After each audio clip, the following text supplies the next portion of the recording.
Welcome back to the mud shop. The kiln has been unloaded. Thought I'd just share what came out. This is full of these big heavy beads that I use to make jewelry.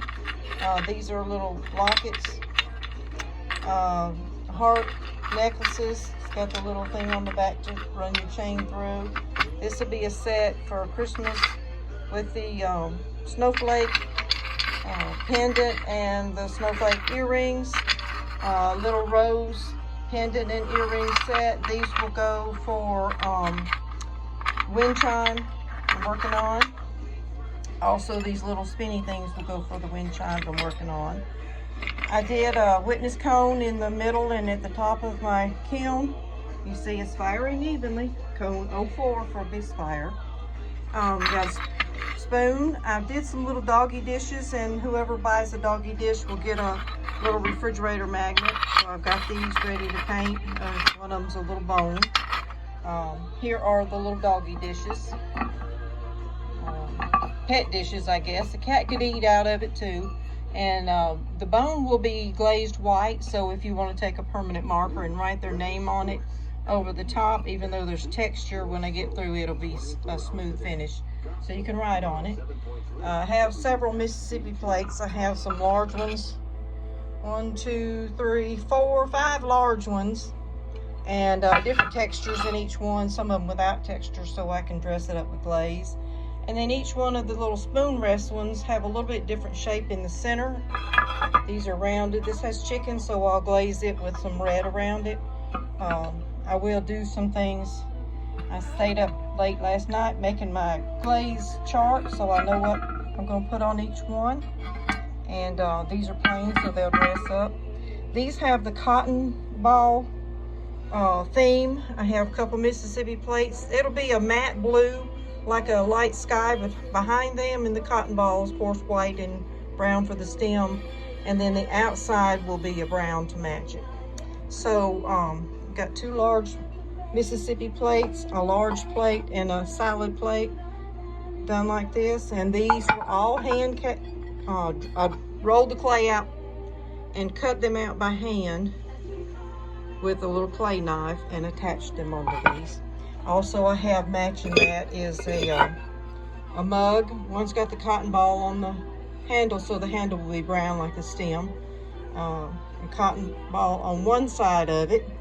And then I did a couple mugs with the cotton ball on both sides and nothing on the handle. They'll be glazed to match. Here's one topper to keep your drink fresh. Either keep it cold or keep it hot. This one has matches the other mug with 2 on it. And then I did just a cup with its lid, and the cup has cotton ball thing on one side. Then I did a set of bowls. I've done several of these this size. These are real nice serving size, and got a lot of texture on the outside to accent with glaze. And then this one is the next size down for stacking bowls. They'll stack real well in your cabinet. I also made 2 pie plates. So no texture on them. I just wanted to be able to accent with glaze. And I have that all planned out. So there's the 2 pie plates.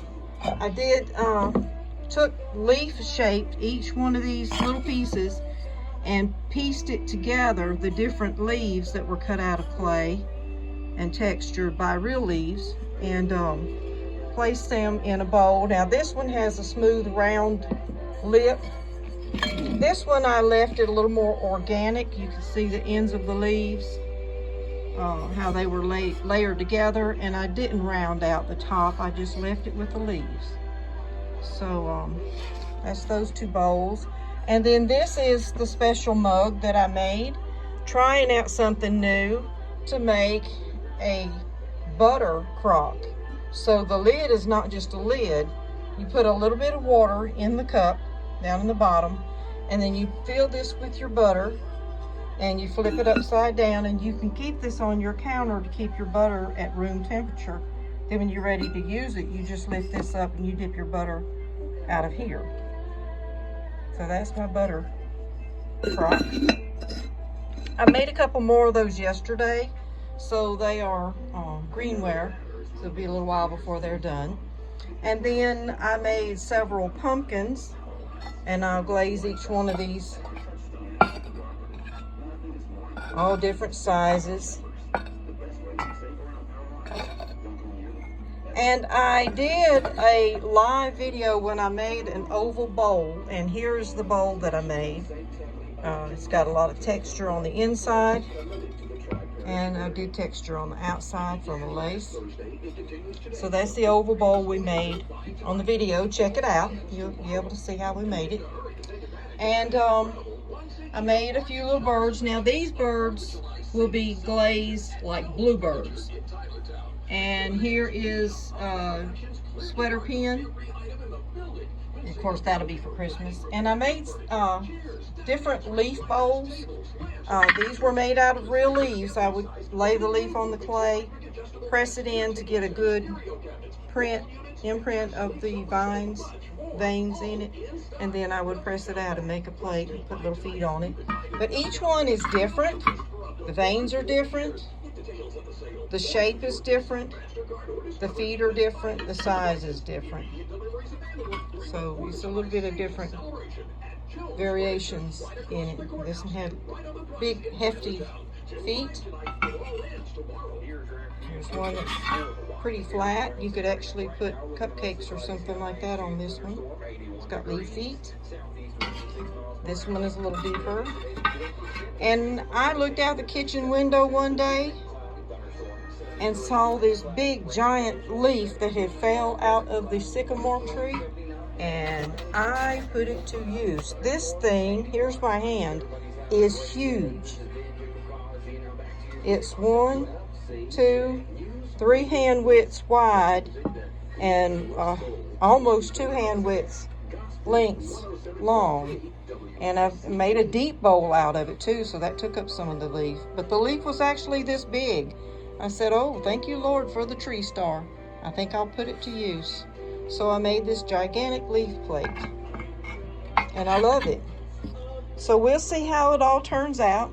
Oh, I also did a few little texture tools of my own. The little ball has roses on it, rosettes in different shapes, so I'll just roll that onto the clay for texture.